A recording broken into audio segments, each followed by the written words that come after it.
Hello दोस्तों, कैसे हैं आप लोग। हमारे यूट्यूब चैनल में आपका स्वागत है। तो चलिए शुरू करते हैं एक और नई कहानी। राम जन्म कथा। आइए शुरू करते हैं। त्रेता युग में सूर्यवंश में राजा इक्ष्वाकु, दिलीप, भागीरथ, रघु और राजा हरिश्चंद्र जैसे प्रतापी राजाओं के बाद राजा दशरथ का जन्म हुआ था। राजा दशरथ बड़े ही पराक्रमी और प्रतापी राजा थे। तीनों लोकों में उनकी कीर्ति विद्यमान थी।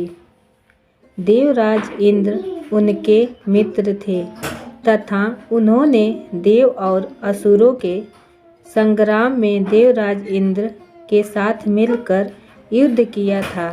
राजा दशरथ का साम्राज्य दिन दुगनी रात चौगनी उन्नति कर रहा था, लेकिन उन्हें केवल एक ही चिंता सताए जा रही थी कि उनके बाद उनके वंश का क्या होगा।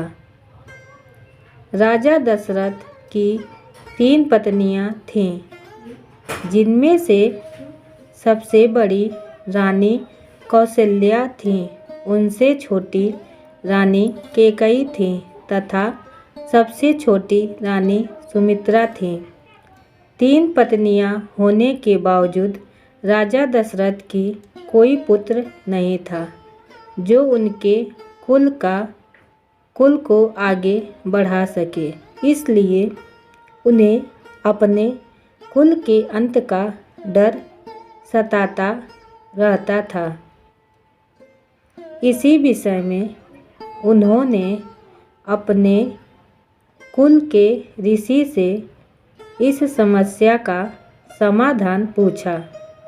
उनके कुल के ऋषि ने बताया कि उन्हें पुत्र प्राप्त करने के लिए पुत्रष्टि यज्ञ संपन्न करना होगा, जिसके फलस्वरूप उन्हें पुत्र की प्राप्ति अवश्य होगी।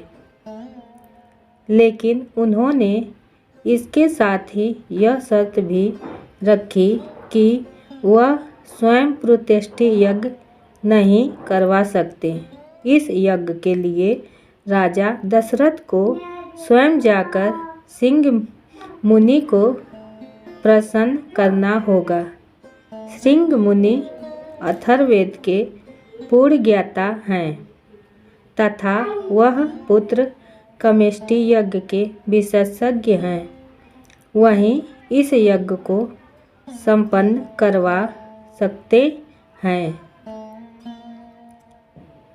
राजा दशरथ पैदल वन में सिंह मुनि के पास जाते हैं तथा उनसे आग्रह करते हैं कि संतान सुख के लिए वह व्याकुल हैं।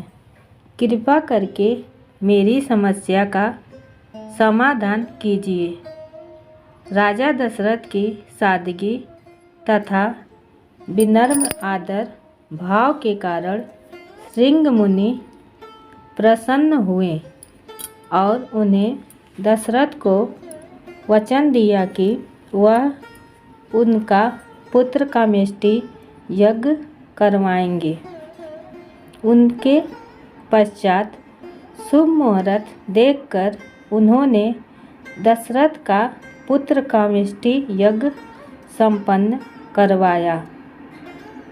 यज्ञ संपन्न होने के बाद हवन कुंड में से अग्निदेव एक खीर का पात्र लेकर प्रकट हुए और राजा दशरथ से बोले, हे राजन, यह खीर लें जाइए और अपनी तीनों रानियों को बराबर खिला दीजिए। इससे आपको संतान प्राप्ति अवश्य होगी। राजा दशरथ खीर का पात्र ले जाकर रानी कौशल्या तथा रानी कैकेयी को दे देते हैं। रानी कौशल्या तथा रानी कैकेयी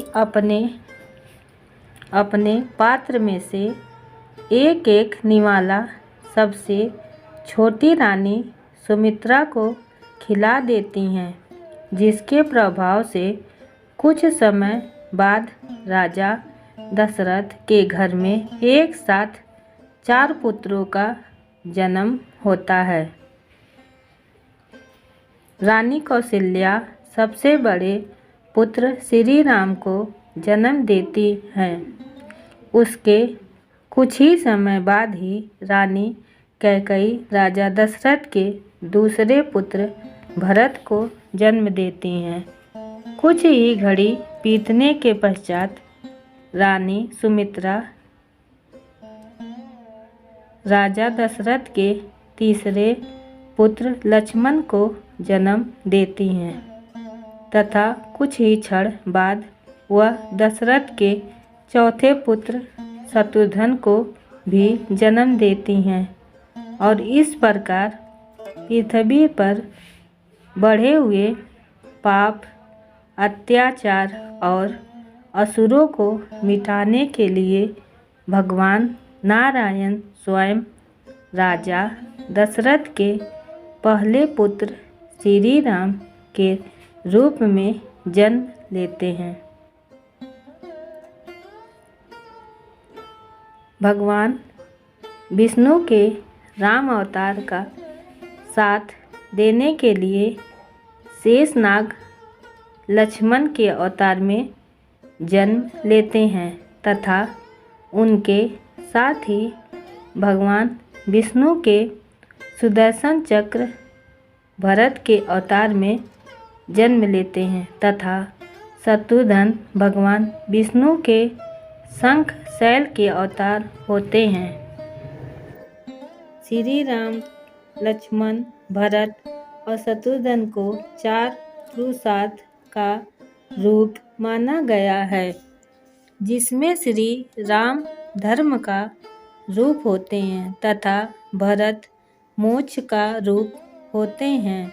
उसके साथ ही लक्ष्मण जी को काम का प्रतीक माना गया है तथा शत्रुघ्न जी को धन का रूप माना गया है। उम्मीद है आपको हमारी कहानी पसंद आई होगी। कहानी पसंद आई है तो एक लाइक ज़रूर करें और चैनल पर नए हैं तो चैनल को सब्सक्राइब ज़रूर करें और बेल आइकन दबाना न भूलें ताकि अगली अपडेट सबसे पहले आपको मिले।